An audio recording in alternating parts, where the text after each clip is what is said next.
Having human conversations. Welcome, everybody, to season 2 of Human Conversations.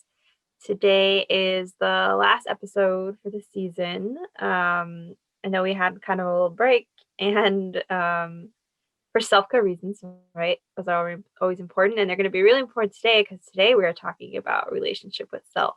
Um, so, we're going to kind of just jump right in. We've been talking all season about different relationships with different people, maybe in our lives. But I think relationship with self is one of the most, is the most important, in my personal opinion, is the most Mhm. important relationship that you will ever have with Mm. anybody or thing or person. um, I think relationship with yourself, you live with yourself your whole life.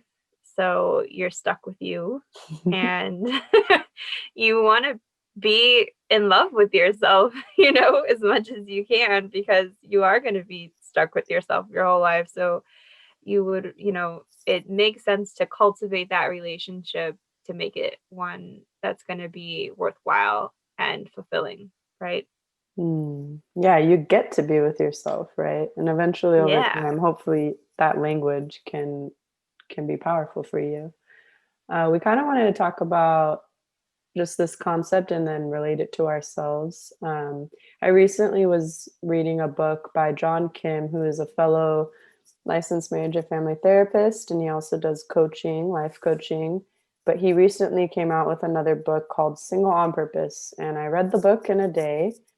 And I I think something that really stood out, there were a few things that I was reflecting on that stood out to me the most, in terms of this concept of relationship with ourselves is new experiences and what I like to call thought spirals, which he calls, I believe, time machine, in his book.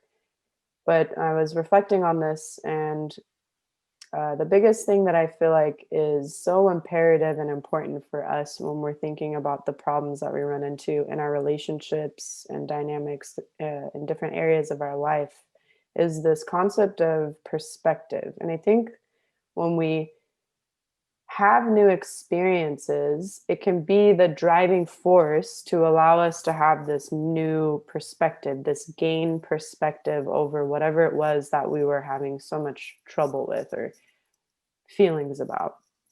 And so when we create that space by having those new experiences, we allow ourselves to step into a different frame of mind and, kind of leave our way of, stuckness or that constant, those thought spirals that I say, where we're just spending so much time thinking about one thing. We leave that and we go into this new perspective through the new experience. And that's so important when it comes to relationship with self. And it's something that we can actually make a list of those new experiences and do for ourselves, because each time we do that, we're not only gaining that perspective, but we're also telling ourselves that we can rely on ourselves, that we can trust ourselves, that I have my back, I know what to do, I've been through this, right? So I know that if I make a list of maybe some new things I want to try, or even if I'm not motivated to do that, I still know that that is something that helps me. So I do it anyways. Um, Sometimes we even come from a space like that. I think it's so I think important. yeah, I was gonna say, I think that's really important that you pointed that out because a lot of people have a lot of self-doubt, Mm, or are very mistrusting of themselves, their ability to make decisions, and and then when they do make decisions, there's a lot of maybe questioning about the decisions. They don't feel like comfortable mm, or confident in those decisions, and that is all related to thinking, and that's related to how other people have probably impacted you and your sense of self in some of that, right? um if you were told that you were not smart, or if you were constantly being controlled by maybe somebody else, then you don't get the chance to really practice those skills. And so then you do question your own sense of like, can I am I making the right decision here? Like, And I think what you're talking about is exactly how to overcome that. It's like that practice, right? Of you have to try maybe doing these little kind of experiments, these creating these little things that you want to do. And then once you do them, you see and you feel like, oh, okay, now I feel confident. Like I know I can do this because I've done it before, you know? Hmm. Yeah, it's just like going to school to learn something new and to, even if you're going to, some sort of training. It could be for your body, it could be for work, it could be for this, but you're training to know something better, right? You're practicing it so that you can know how to do it. So sometimes we have to continue to practice to get better. Sometimes we're not great right away. If I pick up a guitar, I'm not going to just know how to play a guitar. I have to practice. And if I want to get good, and if I want to be, really good, I have to continue to practice. So that's the same thing with ourselves. When we're so used to relating to ourselves in a specific way that might be more negative and more self-harming, then we need to practice something new, practice something different, and we have to continue to practice it. Yes. I think one of the main things that people often ignore, or maybe are not, sometimes, they are just not so self-aware, and kind of what you're going along with, what you're saying about how thoughts, right? So if how people talk to themselves Mm, in their head, right? The mm, language they use to address themselves sometimes, or their behaviors, or their thoughts, and then even sometimes even their emotions, mm. right? So sometimes people will shame themselves for feeling certain emotions, and all how you speak to yourself is gonna impact how you feel and Right. how you think, right?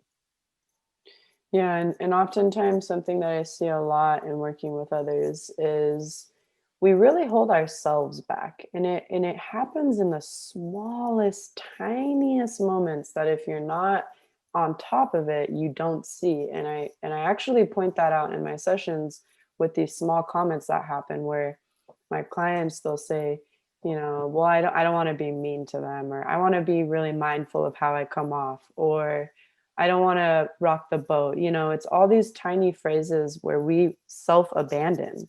We think of someone else before we're even thinking of ourselves. And it's not to say that we need to be selfish. We're not saying, oh, you can only think of yourself. No, no, no, no.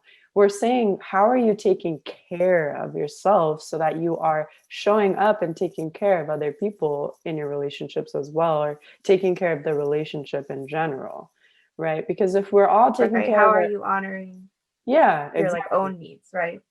Exactly. And if we're all doing that, then imagine how many issues or little arguments or problems that just dissolves, right? If we're all taking care of ourselves. So, Yes, because mm, oftentimes what happens is we don't verbalize those maybe needs, or we're giving too much maybe, right, and not putting ourselves first, like you're saying, mm, and then that's when the arguments start happening, resentment builds, hurt happens, things like that. yeah. Yeah. So I thought it'd be powerful to share, you know, some stories about where I've come from and then where I am now in terms of this relationship to self, because I think stories can be motivating. And I think, so, actually, that reminds me of something else, but I'm going to stick with this thought first. So, we wanted to share our experiences with relationship to self and where we've grown into and the spaces that we've been able to overcome.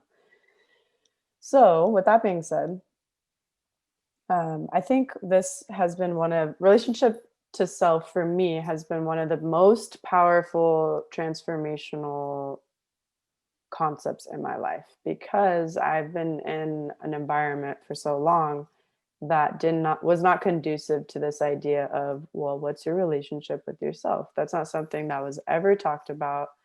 And so it took me a long time to be able to even step away and gain that perspective through those new experiences, nonetheless, which I think is so beautiful in terms of resiliency when you can still be brave enough to put yourself out there and be vulnerable and have new experiences despite the hardships, right?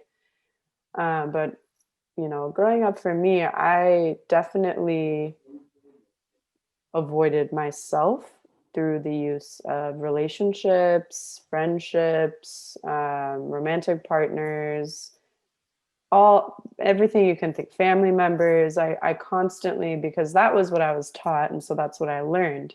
And when that's what you're repeatedly exposed to, you don't know that you need to learn something different or that you need to unlearn. Because I think these things are innately in us. It's just our experiences that shape us into something different. So it's an unfortunate thing, but it's also a great thing because that means we can have new experiences that shape us into something different. And so for me, I constantly, I overfunctioned in relationships, and I rescued and gave and was empathizing so much that I constantly self-abandoned, and I used those experiences, and more so relationships, ultimately as a form of self-abandonment and also self-harm because I wasn't caring and honoring myself.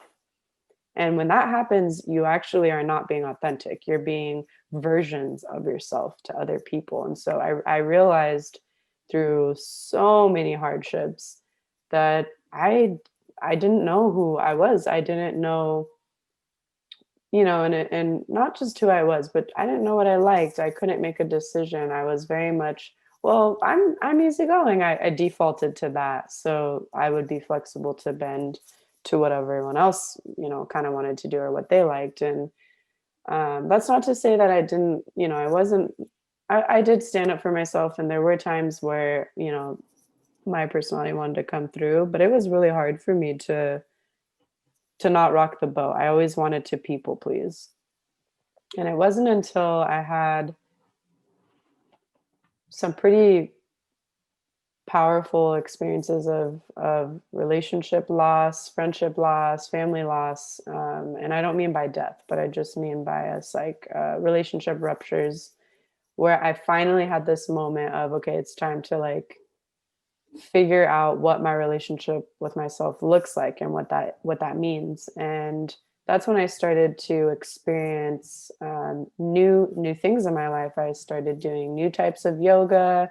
I got out of my head. I got out of my house. I made sure that I was connecting my body and my mind so that I would spend time in my body as well as my mind. It's sometimes hard to alleviate that constant rumination. So getting in your body is extremely important, which is another thing the angry therapist John Kim, he talks about in his Single on Purpose book. Really making sure that your relationship with your body is something that's really at the forefront of your mind, because we're here on this planet to be. We're just here to exist and to live. That's our number one job, if not our only job. So everything else comes after that. And so it wasn't until I was able to have these moments of clarity through these new experiences where I actually realized like who I was and what I liked and what I stood for, what I didn't stand for, what I was going to allow in my life, what I wasn't going to allow.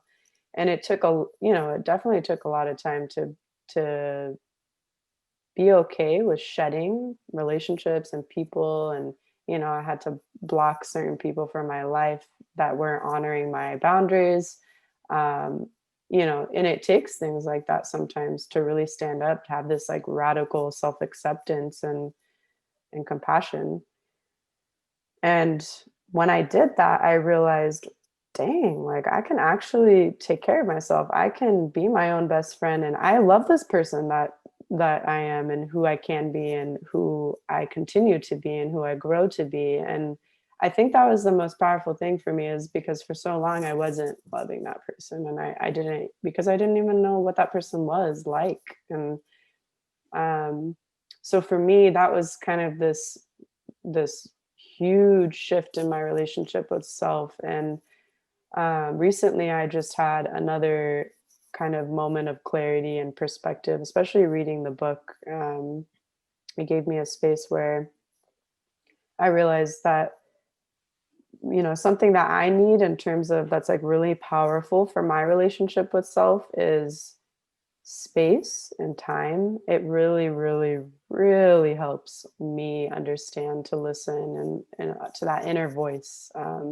Because I think as someone who's constantly there and listening for other people, you have a lot of voices that are in your head, and to sort through all of that is extremely time consuming. Like you need time and space to physically do that.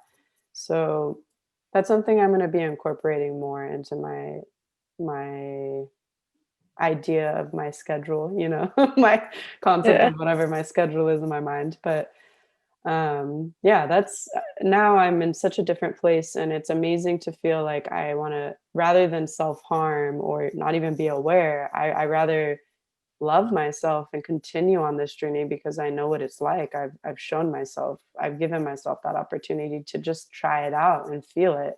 And I realize, oh, I actually really like that. So I want to keep doing it, you know? Hmm. What about you? Yeah. I think I'm a complete opposite of you, as usual, with our experiences. um, it's so funny. I mean, I think we come to the same place, but we didn't get there the same way. Mhm. I have always feel like I've always had a pretty strong, content relationship with myself. And I knew myself very well since I was young. Like I've always been pretty in tune with my body and with my emotions. Always felt them pretty deeply since I was young. I think what gave me a lot and I always valued alone time. I actually was always I would get overstimulated being around a lot of people. So Mm. I actually preferred to be alone, which you were kind of talking about how you always maybe were around more people, right, to distract me. But I actually Mm. did not like that. I liked to be on my own. I liked to just I could be by myself and just be and Mm. be fine, content, comfortable. And that allowed me a lot of time to get to know myself, which is kind of process you went through a little bit maybe later. But more specifically, I was when you were talking, I was thinking about like when in my life have I had more of like time where I really am just like self-reflective. And I think the time that I can think of in my life that stands out the most is when I lived abroad in the United Kingdom. I was obviously around a lot of people. I had to make relationships there because I didn't have any established ones.